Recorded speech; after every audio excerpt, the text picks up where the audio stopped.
जय माता दी।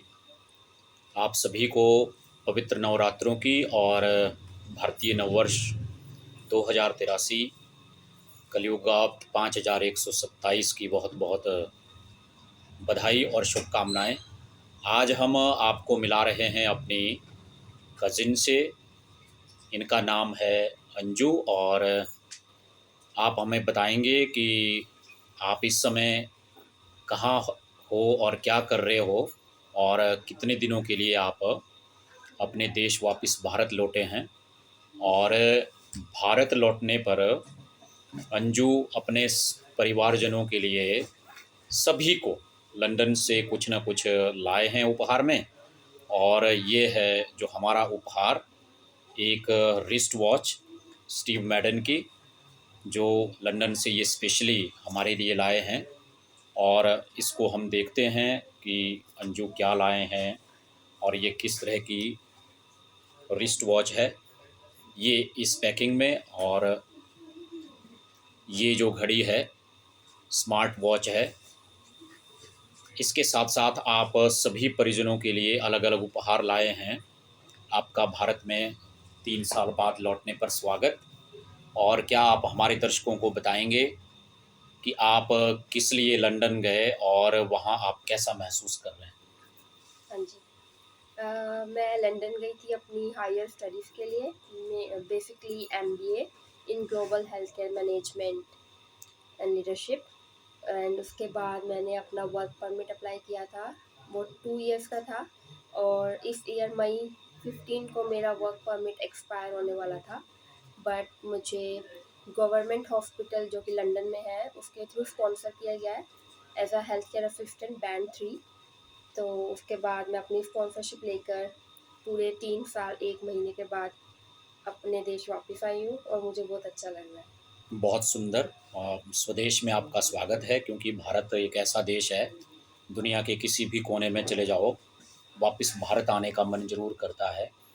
तो अंजू, आप एक एस्पिरेंट के नाते, एक प्रतियोगी के नाते, या फिर एक युवा होने के नाते, बाकी जो हमारे भारत में पढ़ने वाले छात्र छात्राएं हैं और सपने देखते हैं अब्रॉड जाकर कुछ नया करने का, कुछ बेहतर करने के, तो उन सबको आप क्या संदेश देना चाहेंगे कि इसके लिए किस तरह की तैयारियां करनी होगी, क्या प्रोसेस रहता है, और उसके बाद वीज़ा और पासपोर्ट से संबंधित फॉर्मेलिटीज़ वो कैसे की जा सकती हैं? इस बारे में थोड़ा सा हमारे नौजवानों को बताएं। हाँ जी, बिल्कुल। अगर किसी को भी अपनी स्टडीज़ या फिर वर्क परमिट के लिए बाहर जाना है तो ये बहुत अच्छी अपॉर्चुनिटी है अगर मैं इंडिया से कंपेयर करूँ, क्योंकि वहाँ पर जो सैलरी वेजेस है वो ज़्यादा मिलते हैं और वहाँ की जो फैसिलिटीज़ है वो भी काफ़ी ज़्यादा है इंडिया के अकॉर्डिंग। मैं ऐसा नहीं कह रही कि इंडिया अच्छा नहीं है, बहुत चीज़ों में हमारा इंडिया अच्छा है। यहाँ का हेल्थ केयर सिस्टम यूके के हेल्थ केयर सिस्टम से बहुत आगे है। जी। बट अगर मैं वेजेस की बात करूँ, वो हमारे को यूके में ज़्यादा मिलती है। सेम काम अगर हम इंडिया में करते हैं तो हमें पे यूके में ज़्यादा मिलेगी। तो अगर कोई भी बाहर आने का सपना देखता है तो ज़रूर आएँ, अपनी स्टडी कंप्लीट करें अच्छी तरीके से, अच्छे नंबर लेके आएँ और फिर जो लीगल वहाँ की ऑर्गेनाइजेशन है वहाँ पर अप्लाई करें, क्योंकि बहुत सारे आजकल स्कैम्स भी हो रहे हैं वीज़ा के नाम पर। बट आपको सब कुछ रिसर्च अपने अकॉर्डिंग करनी होती है, लोगों से पूछना होता है, उसके बाद ही कोई फ़ैसला लें, क्योंकि ये एक बहुत बड़ा फ़ैसला होता है आपकी लाइफ के लिए। और अगर आपको वीज़ा के बारे में जानना है तो वो कोई भी एक अच्छा सा एजेंट आपके जो नियर बाय हो वहाँ पर जाकर आप उनसे संपर्क करें और वो आपको सारा प्रोसेस बता देंगे। मेनली आपको आइल्स या पीटीई करनी होती है बाहर जाने के लिए, क्योंकि आपको इंग्लिश आना बहुत ज़रूरी है। तो वो एक प्रोसेस है और बाकी का आपको एजेंट्स एक्सप्लेन करेंगे, क्योंकि बहुत लंबा प्रोसेस होता है। जी, धन्यवाद। आपने बहुत सुंदर एक संदेश भारत के युवाओं के लिए, युवतियों के लिए यहाँ प्रेषित किया कि सबसे पहले तो आपकी डिग्री या डिप्लोमा कंप्लीट होना चाहिए, क्योंकि जिस फील्ड में आप अब्रॉड में अपने लिए जॉब ढूंढना चाहते हैं उस फील्ड की स्पेशलिटी होना पहले बहुत ज़रूरी है। इसलिए सबसे सुंदर संदेश कि हम अपनी पढ़ाई पहले कंप्लीट करें। डिग्री या डिप्लोमा जिस भी फील्ड में आप करना चाहते हो उसको कंप्लीट करने के बाद आपने बताया कि जो प्रायर उसके लिए ज़रूरत रहती है आईलेट की आइल्स एंड और पीटीई। आईलेट के साथ साथ पीटीई, इस तरह की भी पहले कोर्सेज करने होते हैं और उन कोर्सेज को क्लियर करने के बाद ही आपका वीज़ा या उससे संबंधित प्रोसेस पूरा करने का लाभ है। और उसके लिए अलग अलग एजेंट्स होते हैं, कंपनीज होती हैं जो आव्रजन के नाम पर आपको विदेश भेजती हैं, लेकिन वहाँ पर छोड़ देती हैं असहाय।